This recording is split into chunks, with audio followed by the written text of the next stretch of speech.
এখন আরেকটা মজার ব্যাপার হলো শাকিব খানের ফ্যান তার মানে কি নিশোর হেটার হতে হবে? এই ব্যাপারটার ফিলোসফি আমি এখনো বুঝি না। তুই বুঝবি না, কারণ তোর বাপ আফরান নিশোর দোষগুলো তোর চোখে পড়ে না। আফরান নিশো তোদের আব্বা লাগে, আর বাপের দোষ পোলা দেখতে পাইবো না, এটাই স্বাভাবিক। তুই কইলি শাকিব খানের ফ্যান হলেই কেন আফরান নিশোর হেটার্স হতে হয়? একবার কি তোর বাপ নিশু ফ্যানদেরকে বলছোস যে তোরা নিশু ফ্যান হলেই কেন শাকিব খানের হেটার্স হতে হয়? বলবি বা কেমনে? ওইগুলো তো তোর বাপ নিশুর ফ্যান। 2023 সালে আফরান নিশো যখন বলছিল যে আমি তো সো কল্ড ওই হিরো না যে বিয়ে করে বউ বাচ্চার কথা গোপন রাখবো, আমি তো সো কল্ড ওই হিরো না যে আমি বিয়ে করে বউয়ের কথা বলবো না, আমি এটাকে বলবো। সিনেমার প্রমোশন করতে এসে সিনিয়র শিল্পী শাকিব খানকে পার্সোনাল অ্যাটাক। তখন রুস্টার নোমান আইবি থেকে শুরু করে তানভীর তারেক সবাই আফরান নিশোর সমালোচনা করছিল।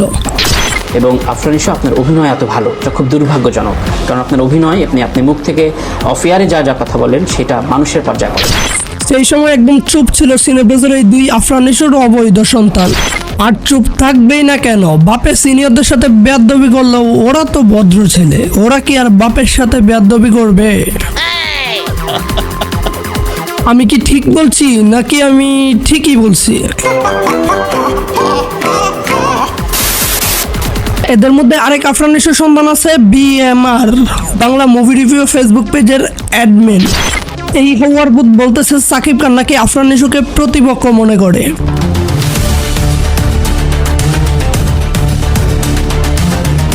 আবির চৌধুরীর ভাই সাকিব খান হিসু করলে না তোর বাপ নিশু সহ তোরা বাইশে যাবি। তারপর কি বললি? সাকিব খান যদি নিশুকে প্রতিপক্ষ মনে করে তাহলে ইন্ডাস্ট্রির উন্নতি কি করে হবে? সত্যিকার অর্থে তোরা কি ইন্ডাস্ট্রির উন্নতি চাস? তোরা তো চাস শুধু তোদের বাপ নিশুর উন্নতি। সত্যি যদি ইন্ডাস্ট্রির উন্নতি চাইতি তাহলে সাকিব খানকে এইসব বলার আগে আফরান নিশোরে তার 2023 সালের কৃতকর্মের জন্য মাফ চাইতে বলতি। আর এই যে ছাগলের 3 নম্বর বাচ্চার মতো বলতেছ যে সাকিব খান সিনিয়র, তার জুনিয়রদেরকে সাপোর্ট করা তার দায়িত্ব। ওয়েট, যে জুনিয়র আফরান নিশো নিজের প্রথম সিনেমা হিট করানোর জন্য সিনিয়র সাকিব খানকে অসম্মান করে, সেই জুনিয়র আফরান নিশোকে সাকিব খান কেন সাপোর্ট করবে? আর সাকিব খানকে দায়িত্বের কথা বলার আগে তোরা তোদের বাপ আফরান নিশোরে বল সিনিয়রদেরকে কিভাবে সম্মান করতে হয়, ওইটা শিখে আসতে।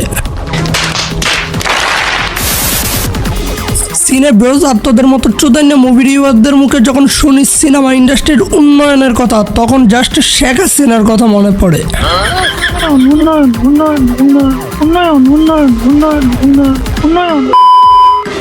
শেখ হাসিনা যেমন দেশের উন্নয়ন চাইতো, ঠিক সেম ভাবে তোরাও বাংলা সিনেমা ইন্ডাস্ট্রির উন্নয়ন চাস।